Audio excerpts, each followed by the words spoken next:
ನಮ್ ಮಗಳು ಇಷ್ಟಪಟ್ಟಿದ್ದಾಳೆ ಅಂತ ಒಂದೇ ಕಾರಣಕ್ಕೆ ನಾವು ನಿಮ್ಮನ್ನ ಇಲ್ಲಿ ಕರ್ಸಿರೋದು. ನಾವೇನ್ ಫ್ಯಾಮಿಲಿ ಟ್ರಿಪ್ ಮಾಡಕ ಬಂದಿದೀವಿ. ಏನೋ ನನ್ನ ಮಗ ಮೆಚ್ಕೊಂಡಿರೋ ಈ ಮೂತಿ ಹೆಂಗಿದೆ ಅಂತ ನೋಡಕ್ ಬಂದಿದೀವಿ ಅಷ್ಟೇ. ನಮ್ ಹುಡುಗಿಗೆ ಇನ್ಸ್ಟಾಗ್ರಾಮ್ ಅಲ್ಲಿ, ವಾಟ್ಸ್ಆಪ್ ಅಲ್ಲಿ, ಟೆಲಿಗ್ರಾಮ್ ಅಲ್ಲಿ ಸಾವಿರ ಮದ್ವೆ ಪ್ರಪೋಸಲ್ಸ್ ಬರ್ತಾ ಇದಾವೆ. ನನ್ ಮಗನ್ಗೆ ಕಡಿಮೆನಾ? ಒಂದ್ ನಿಮಿಷ ಇರಿ. ಎಷ್ಟ್ ಜನ ಪ್ರಪೋಸ್ ಮಾಡಿದಾರು? ಅಮ್ಮ 1000 ಜನ ಹುಡುಗಿರಿಗೆ ಮೆಸೇಜ್ ಮಾಡಿದ್ರು ಒಬ್ಳು ರಿಪ್ಲೈ ಮಾಡೋಳೆ. ಈ ಬಿಲ್ಡಪ್ ಎಲ್ಲ ಬೇಕಾ? ಅವ್ರು ಕೇಳಿದ್ಕೆಲ್ಲ ಕೈ ಕಟ್ಕೊಂಡು ಹೂ ಅನ್ನೋ ಸುಮ್ನೆ. ಲೆಕ್ಕ ಇಟ್ಟಿಲ್ವಂತೆ ನನ್ ಮಗ. ಬರೀ ಒಳ್ಳು.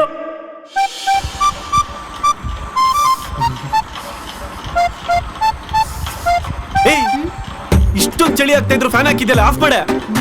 ರೀ ಅದೆಷ್ಟೇ ಚಳಿ ಇರ್ಲಿ, ನಂಗ್ ಫ್ಯಾನ್ ಸೌಂಡ್ ಇದ್ರೆ ನಿದ್ದೆ ಬರಲ್ಲ.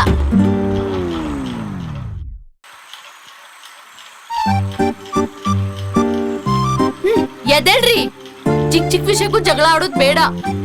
ನೀವ್ ಹೇಳ್ದಂಗೂ ಆಗ್ಬೇಕು, ನಾನ್ ಹೇಳ್ದಂಗೂ ಆಗ್ಬೇಕು. Understanding is very important. ಬೇಡವಾಗಿತ್ತು ಶಾದಿ ಭಾಗ್ಯ.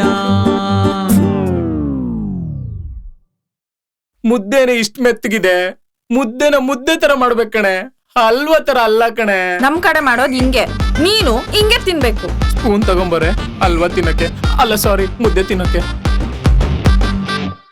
ಅಕ್ಕ ತಗೊಳ್ಳೆ, ಆ ಲೋಫರ್ ನನ್ ಮಗ ಫೋನ್ ಮಾಡ್ತಿದ್ದಾನೆ.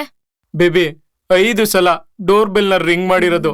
ಆ ಸೀರಿಯಲ್ ನೋಡೋದನ್ನ ನಿಲ್ಸಿ ಡೋರ್ ಓಪನ್ ಮಾಡು ಬೇಬಿ ಪ್ಲೀಸ್. ಫಸ್ಟ್ ನೀನ್ ಆ ಕಂಪ್ನಿಗೆ ರಿಸೈನ್ ಮಾಡು. ನಿಮ್ಗೆಲ್ಲ ನಮ್ ನಾರಾಯಣ ಮೂರ್ತಿ ಅವರೇ ಸರಿ. ಮಿನಿಮಮ್ 14 ಅವರ್ ಆಫೀಸಲ್ಲಿ ಇರ್ಬೇಕು ನೀವೆಲ್ಲ. ನಿಮ್ಗೆ ಸೀರಿಯಲ್ ನೋಡೋಕ್ಕೂ ಬಿಡಲ್ವಲ್ಲೋ. ಗೌಡ್ರೆ ಗೌಡ್ರೆ ಎಡು ಬಿಟ್ರ ಬಾವ ಬನ್ನಿ ಒಳಗೆ. ಯಾಕೆ ಲೋಫರ್ ಅಂತ ಕರಿತ್ಯಾ?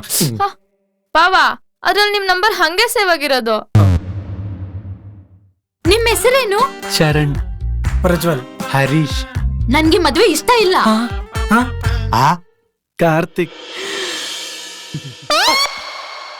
ಬರೀ ಹೆಸರು ಕೇಳಿ ಮದ್ವೆಗೆ ಓಕೆ ಅಂದ್ಬಿಟ್ಲಾ? ಅದೇಂಗೆ ಬ್ರೋ?